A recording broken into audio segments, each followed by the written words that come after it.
do Conselho Fiscal. Além das normas previstas nesta lei, aplicam-se aos membros do Conselho Fiscal da empresa pública e sociedade de economia mista as disposições previstas na Lei 6.404, relativas a seus poderes, deveres e responsabilidades, requisitos e impedimentos para investidura e a remuneração, além de outras disposições estabelecidas na referida lei. Podem ser membros do Conselho Fiscal pessoas naturais residentes no país, com formação acadêmica compatível com o exercício da função e que tenham exercido no prazo mínimo de 3 anos cargo de direção ou assessoramento na administração pública ou cargo de conselheiro fiscal ou administrador em empresas. O Conselho Fiscal contará com pelo menos um membro indicado pelo ente controlador, que deverá ser servidor público com vínculo permanente com a administração pública. Capítulo 3. Da função social da empresa pública e da sociedade de economia mista. A empresa pública e a sociedade de economia mista terão a função social de realização de interesse coletivo ou atendimento a imperativo da segurança nacional expressa no instrumento de autorização legal para sua criação. A realização do interesse coletivo de que trata este artigo deverá ser orientada para o alcance do bem-estar econômico e para a alocação socialmente eficiente dos recursos geridos pela empresa pública e pela sociedade de economia mista, bem como para o seguinte: ampliação economicamente sustentada do acesso de consumidores aos produtos e serviços da empresa pública ou da sociedade de economia mista, desenvolvimento ou emprego de tecnologia brasileira para a produção e oferta de produtos e serviços da empresa pública ou da sociedade de economia mista, sempre de maneira economicamente justificada. A empresa pública e a sociedade de economia mista deverão, nos termos da lei, adotar práticas de sustentabilidade ambiental e de responsabilidade social corporativa compatíveis com o mercado em que atuam. A empresa pública e a sociedade de economia mista poderão celebrar convênio ou contrato de patrocínio com pessoa física ou pessoa jurídica para a promoção de atividades culturais, sociais, esportivas, educacionais e de inovação tecnológica, desde que comprovadamente vinculadas ao fortalecimento de sua marca, observando-se no que couber as normas de licitação e contratos desta lei. Título 2. Disposições aplicáveis às empresas públicas, às sociedades de economia mista e às suas subsidiárias que explorem a atividade econômica de produção ou comercialização de bens ou de prestação de serviços, ainda que a atividade econômica esteja sujeita ao regime de monopólio da União, ou seja, de prestação de serviços públicos. Das licitações.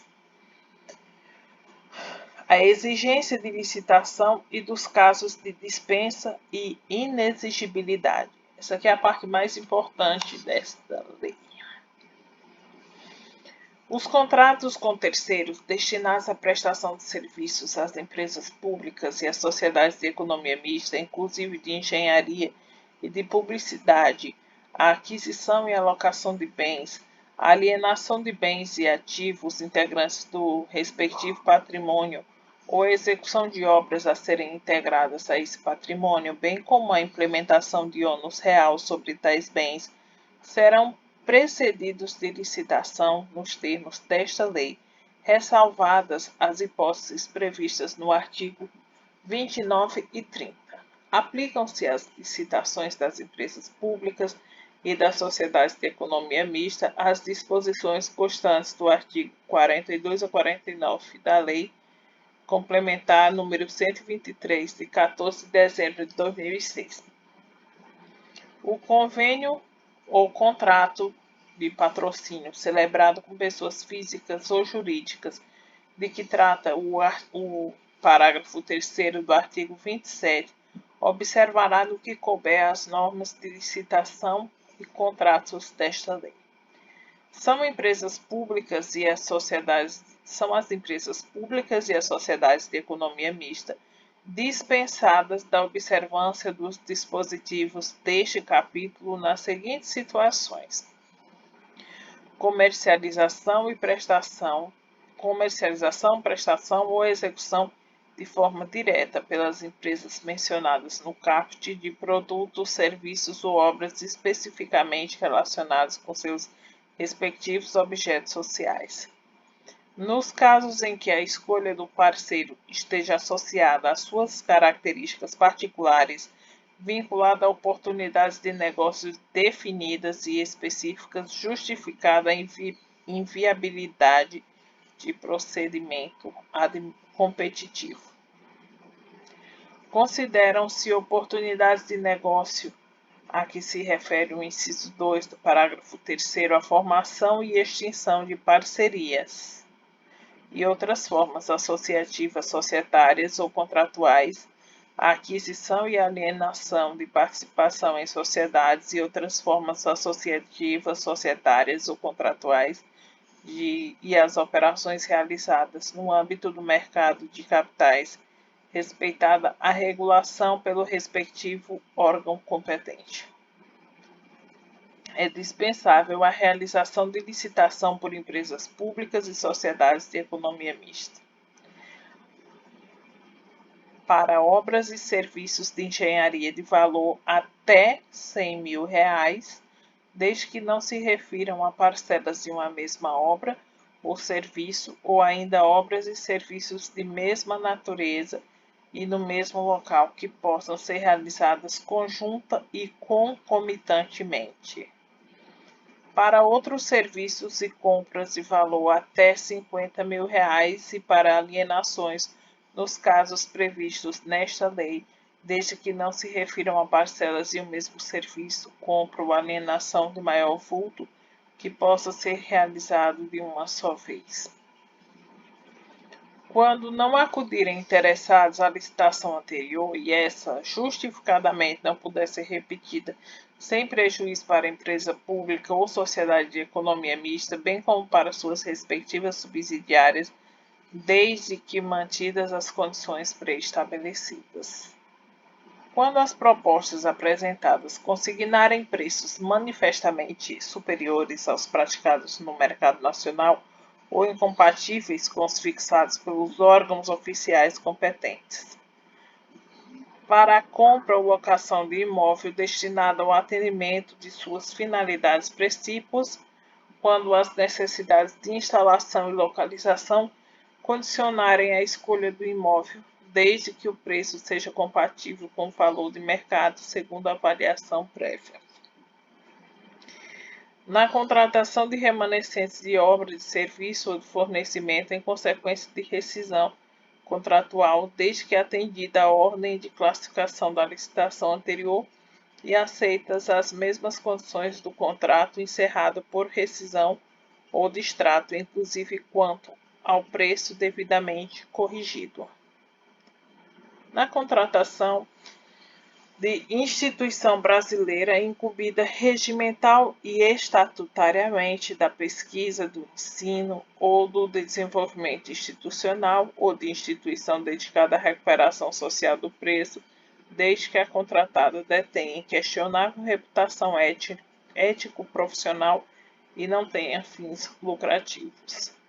Para a aquisição de componentes ou peças de origem nacional ou estrangeira necessárias à manutenção de equipamentos durante o período de garantia técnica junto ao fornecedor original desses equipamentos, quando tal condição de exclusividade for indispensável para a vigência da garantia. Na contratação de associação de pessoas com deficiência física, sem fins lucrativos e de comprovada idoneidade para a prestação de serviços ou fornecimento de mão de obra, desde que o preço contratado seja compatível com o praticado no mercado. Na contratação de concessionário permissionário ou autorizado para fornecimento ou suprimento de energia elétrica ou gás natural e de outras prestadoras de serviço público segundo as normas da legislação específica, desde que o objeto do contrato tenha pertinência com o serviço público.